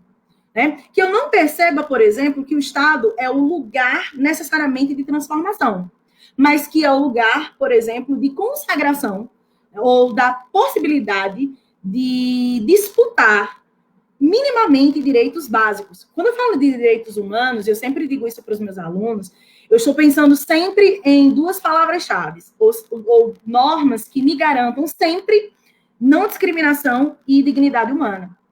Então, o Estado, hoje, é uma necessidade, né? Hoje, digamos assim, na configuração da sociedade que temos, é uma necessidade. Porque é lá, inclusive, que a gente vai entender que existe a possibilidade, né, de realizar certas disputas. Não é, e aí dentro da perspectiva marxista, não é uma entidade que ela vai ser, digamos assim, imutável. O Estado, ele foi criado, o Estado de Direito, ele foi criado. Assim como ele foi criado, ele é histórico, né? Então, nada é eterno. Ele também pode ser, né, modificado. Eu posso criar uma outra forma de organização, que não seja necessariamente o Estado. Ah, professora, e qual é? Não sei, né? A história vai nos dizer, a partir das nossas necessidades. Né? Pensar, por exemplo, na sociedade primitiva, quem queria dizer que iria ter um Estado moderno? Né? A história ela vai se construindo, ela vai criando necessariamente as condições sociais para que eu vá necessariamente me organizando politicamente de forma diferente. Bom, então, o Estado, sim, hoje é uma necessidade. Mas terceira crítica é entender quais são os limites desse Estado, para que eu não me engane que o Estado moderno, o Estado democrático de direito, ele tem uma finalidade a ser cumprida. E que eu não deposite todas as minhas confianças achando que ali em si há mudança, quando, na verdade, eu sempre vou estar dando murro em ponto de faca, porque existe um limite ali. É tanto, por exemplo, que a gente, por exemplo, que é péssimo, né? Mas é tanto, por exemplo, que quando eu começo a perceber a consagração de emendas constitucionais que vão consagrar direitos assim, muito básicos, que poderiam ter sido consagrados lá na Constituinte, mas que não foram, tipo direito à alimentação, direito à moradia. Por que é de 2000 para cá? Entende? Por que é mais para cá e não foi feito lá? Porque naquele momento a disputa política não permitiu. É por isso que, né, aquela fala final, né, encerrando aí a ideia dos deputados petistas da época, era de que essa Constituição ela não estava mudando necessariamente o estado de coisas. E necessariamente alguns privilégios estavam ali sendo mantidos. Então, eu entendo hoje, né, que esse Estado ele é o mal necessário. Eu entendo que na disputa política eu preciso, né, instrumentalizar, de certa forma, não posso nem dizer assim, necessariamente instrumentalizar, mas eu preciso necessariamente, dentro do Estado, buscar os meios de realização desses direitos sociais. Afinal de contas, né, eu não posso, por exemplo, fazer revolução, consagrar direitos com as pessoas morrendo de fome, né? Com as pessoas, por exemplo, sem educação. Então, eu preciso necessariamente, a priori, digamos assim, de um ente que venha a prover essas coisas. Né? Esse é a nossa forma de organização social, até hoje, está demonstrando que é esse ente que é o Estado. Mas eu teço essas críticas para entender que ele não é suficiente. E que a gente precisa construir, melhorar, aperfeiçoar, ou quem sabe criar uma outra coisa. Né? Se ele não é suficiente, se ele não está dando de campo, talvez seja preciso construir uma outra coisa. E aí, uma outra questão que, assim, me fez... eu acabei esquecendo de dizer, minha gente, porque era tanta coisa. Eu acho que ficou um pouco, assim, indo para cá, indo para lá, porque era tanta coisa que eu tinha para dizer. Mas, enfim, não sei se vocês conhecem um autor, que é o Silvio Almeida. Ele é um negro, né? Que ele vai discutir sobre racismo estrutural. Ele é marxista e vai discutir sobre racismo estrutural. E aí, no livro dele, que é exatamente esse, racismo estrutural, ele vai falar assim, é preciso que a gente, né, abdique ou saia da ideia de que o Estado é esse ente criado a partir dessa ficção do contrato social.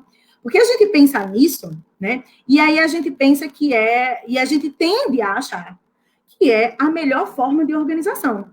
Quando, na verdade, o Estado não foi criado por um pacto, né? Isso é uma ficção científica, né? O Estado foi criado na base da violência. E eu relembro o meu professor, que era o meu orientador no mestrado, que ele dizia, minha gente, a Revolução Francesa foi feita com sangue dando na canela, né? Guilhotinando as pessoas. Então, o Estado moderno, pacto social, gente, né? Não é um pacto social, é violência pura, brutal, nua e crua. Então, se a gente passa a entender que o Estado foi criado assim, né? Que o Estado ele é criado assim, a gente consegue, pelo menos, a partir disso, a compreender as incompletudes, as incoerências e a necessidade, quem sabe, de se repensar essa forma de organização. Não estou dizendo que eu já tenho outra. Não, Maria, nem sou mãe de nada, né? Nem sei. Né? E ainda não está necessariamente dado. Mas, né, é preciso se repensar, construir, quem sabe, né, uma outra forma de organização política. E é possível, né? Se o Estado ele foi criado, ele também pode ser, né? E aqui usando o neologismo, descriado, né? Posso destruir e criar uma outra coisa melhor. Se é possível, bom, espero que seja, né? Já que o Estado ele foi criado a partir da violência e não de um pacto, né? Próxima, deu para responder? Me diz aí, Flor. Sérgio, você pode responder no chat se deu certo para responder? Por enquanto, eu vou seguir a próxima pergunta. Ou comentário, eu acredito que seja um comentário. Do Adriano. Marx analisa ambiguamente os direitos humanos, enquanto produzidos pelo sistema burguês. É uma forma de legitimar e de manter uma promessa irrealizável de sua universalidade, ao apenas propor a emancipação política e não a emancipação humana. De outro lado, pode ser considerada para os trabalhadores uma tática de luta para a demonstração das contradições dentro da ordem social burguesa. Os direitos humanos são considerados por Marx, na sua fase de amadurecimento, como meios e não fins em si mesmo, que mesmo sendo um fenômeno burguês, podem ser meios importantes para a luta em prol da sociedade comunitária. Bem, professora, foi um comentário, mas eu acredito que tenha sido um comentário bem rico até. Eu amei esse comentário. Eu vou pedir só uma minutinha para ligar, não sei se vocês estão vendo que está ficando tudo escuro. Só um minutinho, jurava tudo, rapidão. Pronto, voltei. Pronto. Professora, o Sérgio respondeu que a senhora respondeu perfeitamente a resposta dele, a pergunta dele, viu? Passemos então para o outro comentário, que é uma pergunta que diz, do Vitor. A crítica marxista ao direito não é justamente o fato do direito ser irracional e tentar solucionar conflitos partindo de um pressuposto que existe uma base material estabelecida. No caso, o modo de produção capitalista. Ou seja, tenta solucionar conflitos que são reflexos dessa estrutura capitalista sem tocar nessa estrutura. Aprendi isso no curso de Economia Política da Pena. Não está correto? Tu pode repetir? Porque essa primeira parte eu não entendi. Posso sim. A crítica marxista ao direito não é justamente o fato do direito ser irracional e tentar solucionar conflitos irracional? Irracional, isso. Irracional e tentar deixa eu expor aqui para a senhora, eu acho que a senhora consegue ver, se eu expor também na tela. Ótimo, valeu. A crítica marxista ao direito não é justamente o fato do direito ser irracional e tentar solucionar conflitos partindo de um pressuposto que existe uma base material estabelecida, no caso, o modo de produção capitalista, ou seja, tentando solucionar conflitos que são reflexos dessa estrutura capitalista, sem tocar nessa estrutura. Aprendi disso no curso de Economia Política de Pena. Não está correto? Olha, eu só não entendi aqui a questão do irracional, tá? Porque eu entendo que o direito ele é racionalizado. Inclusive, a questão, por exemplo, de direitos naturais, que passam a ser positivados, né, no campo abstrato, para o campo material, é um processo de racionalização, tá, do direito. Mas o final, né, que você coloca a despeito, né, do Estado, do direito em si, intermediar esses conflitos da sociedade capitalista sem tocar na estrutura, é exatamente isso mesmo, tá? Quando o direito, né, não sei se essa parte, eu coloquei ela já nesse sentido mesmo, assim, dessa perguntinha aí do Vitor, é José Vitor, né? É que ele coloca assim, olha, eu vou mexer, né, nesses conflitos, vou intermediar esses conflitos, sem mexer na estrutura. Se você lembrar, né, lá daquele método marxista, trazendo as categorias da totalidade e da historicidade, eu sairia dali, né, fazendo sempre esse movimento de vai e vem, confrontando totalidade, historicidade, eu iria compreender as contradições e as mediações. Quais são Então, pegando aqui, né, a historicidade e a totalidade do direito em si, e compreendendo as contradições e as mediações, eu vou entender que o direito, de certa forma, ele vai tentando refrear esse antagonismo aqui de classes, né? Refrear essas oposições, conferindo, né, direitos sociais. Não sei se você lembra lá de Tocqueville, do Marshall, do Stuart Mill, que vai entender, olha, os trabalhadores, eles têm carências reprodutivas, ou seja, eles têm necessidades, as carências reprodutivas são as necessidades, tá? É porque às vezes a gente vai usando os termos um pouco técnicos e foge um pouco da linguagem. Mas, ó, é a saúde, é a educação, é a alimentação, enfim, é o lazer, é a previdência, são carências, né? São necessidades.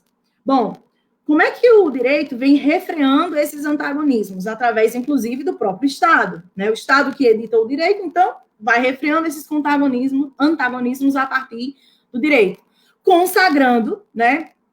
Ou seja, na hora do acirramento de classes, para não romper a estrutura estatal, eu vou, né, soltando quase que a conta-gotas, né?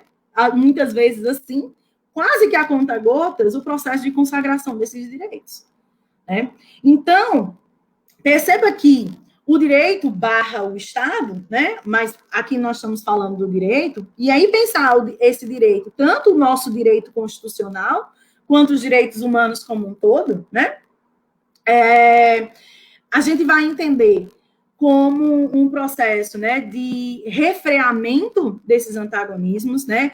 Vamos pensar assim que é um amortecedor desse impacto, né? Para que a gente não destrua, né, esse modo de organização social, a gente vai, né, amortecendo esse impacto da luta de classes, consagrando esse direito. É como se o direito fosse um amortecedor. Então, eu não estou mudando a estrutura. Eu estou aqui maquiando, né, a coisa em si, amortecendo, sem mudar, na verdade, a estrutura de organização social. Se foi isso que você perguntou, né, eu entendo que está corretíssimo, né? Se for nesse sentido, eu entendo que está corretíssimo. Porque é essa leitura, por exemplo, que o Lênin vai fazer, né? Quando ele vai entender exatamente como o Estado... esse também o entendimento do Stutzka, que era o jurista do Estado soviético, né? Que o Estado, na verdade, é o setor ali organizado para a classe dominante. E aí, no caso, muito curioso, né? No caso da sociedade soviética, né? Da antiga Rússia, né? Quem era a classe dominante ali era e aí colocar também entre aspas, porque isso é muito polêmico, mas era a classe trabalhadora até então, né? Fizeram a revolução do proletariado. Gente, bem entre aspas, viu? Porque isso, até eu tenho sérias críticas, mas é isso, assim, no aparato geral. Então, ele vai estar sempre amortecendo e nunca mudando a estrutura. A estrutura permanece intacta, né? Aqui a base permanece intacta. Qual é a base, né? A organização econômica, né? A base está permanecendo intacta e o direito vem amortecendo. Então, tudo isso que está aqui na superestrutura não chega, é amortecido o impacto com a estrutura. Então, ela permanece do mesmo jeito, né, com os mesmos interesses. Deu para entender? Era mais ou menos isso a tua pergunta? Vitor, se você puder responder no chat, a gente agradece. Agora chegou mais uma pergunta, professora, da Graziele Cabral. Tá Vou bom. lê-la. Dani, como você entende a constante desconstituição e enfraquecimento dos mecanismos que possibilitariam a resistência, como, por exemplo, a ampliação das regulamentações ao direito de greve? Então, né, isso eu não falei para vocês, assim, eu tive que tentar, no máximo, resumir um pouco das minhas considerações no meu trabalho do mestrado.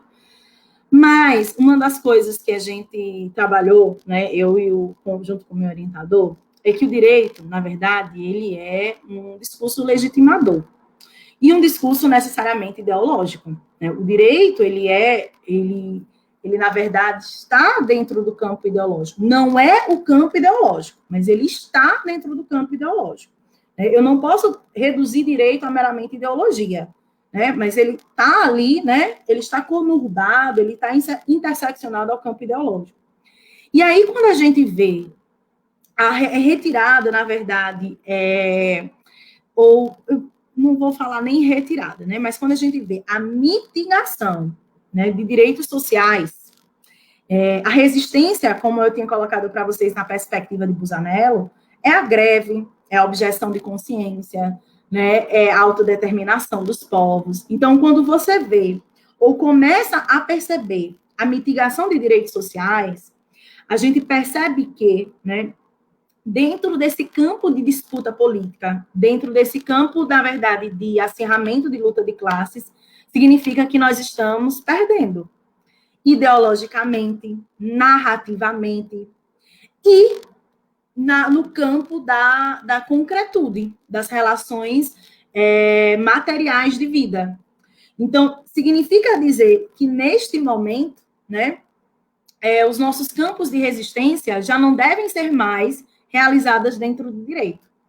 E aí, eu vou, na verdade, também me utilizar de uma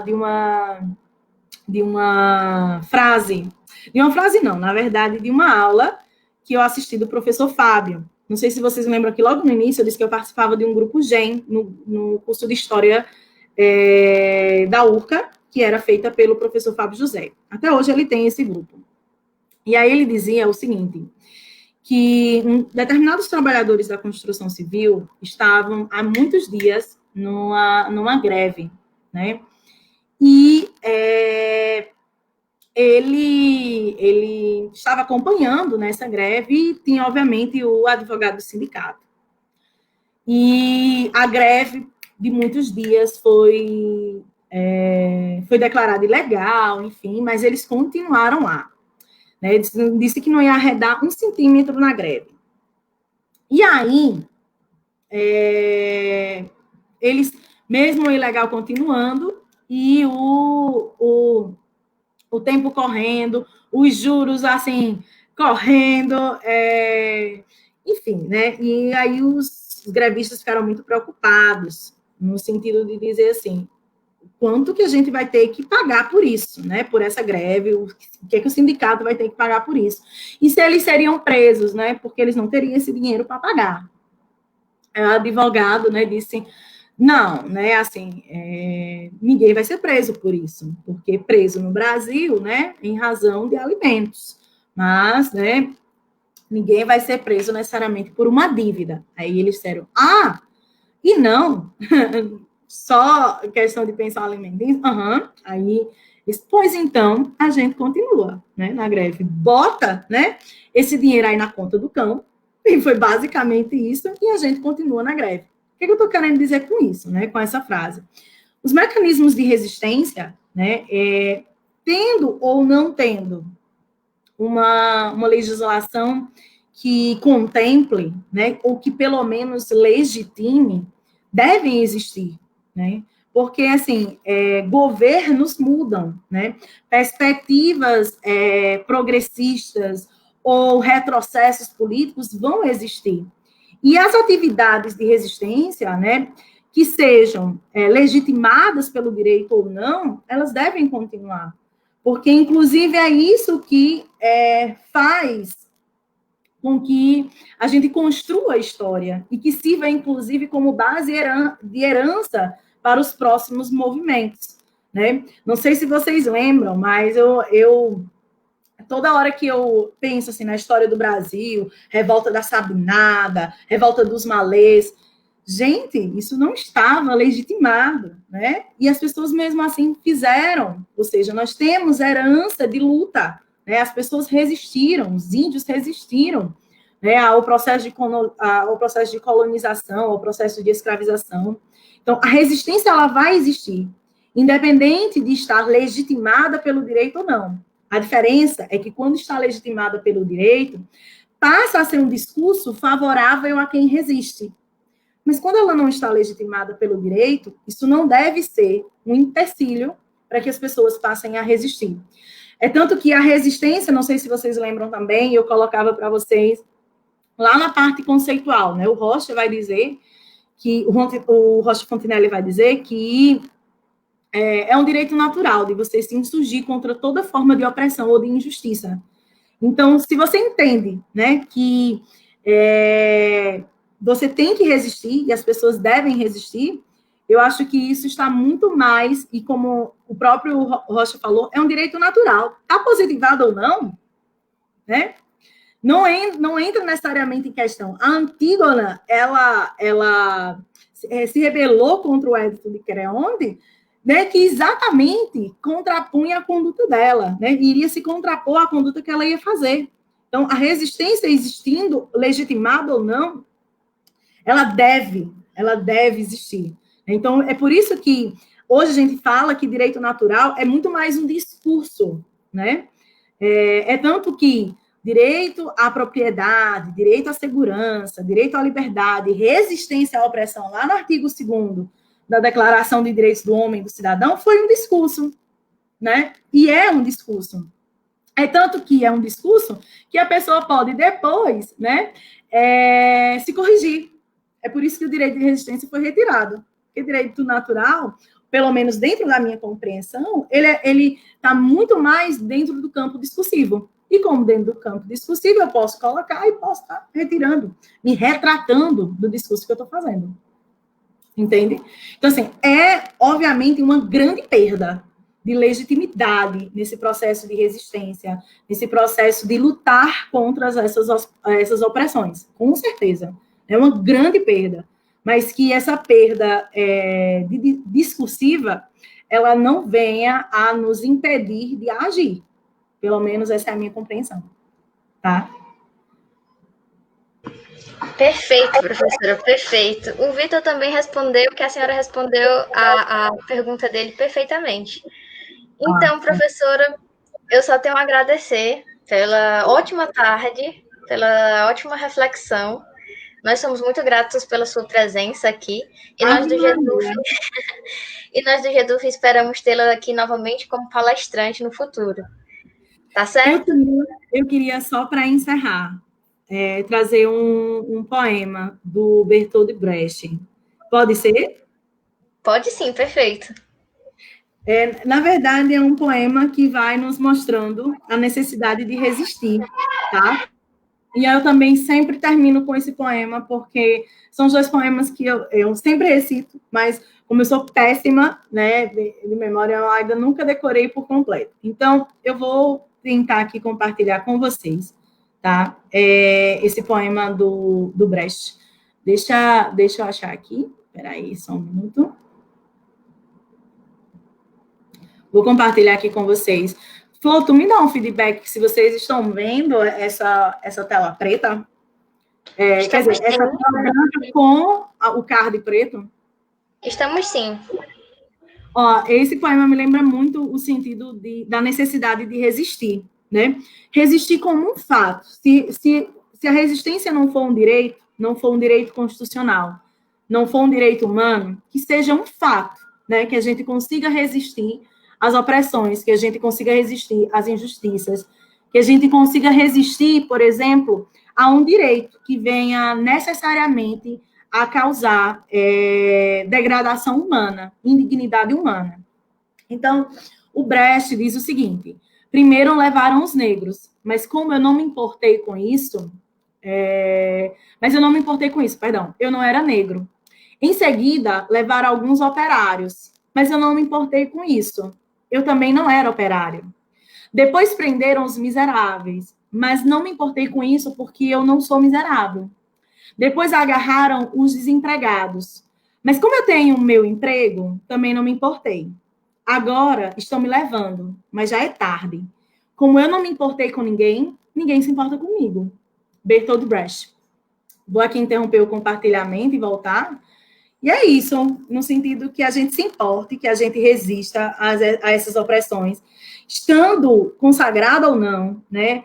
Que o direito, a gente compreenda os limites, né, desse instrumento que a gente escolheu como profissão, né, que a gente compreenda os limites de luta, mas que, acima de tudo, a gente lute, inclusive, contra uma lei injusta, que a gente resista contra uma lei injusta, porque eu acho que é isso que nos move, não como sujeito individualizado, mas como cidadão, como sujeito compreendido, né, dentro da sociedade, dentro da comunidade em que estamos inseridos.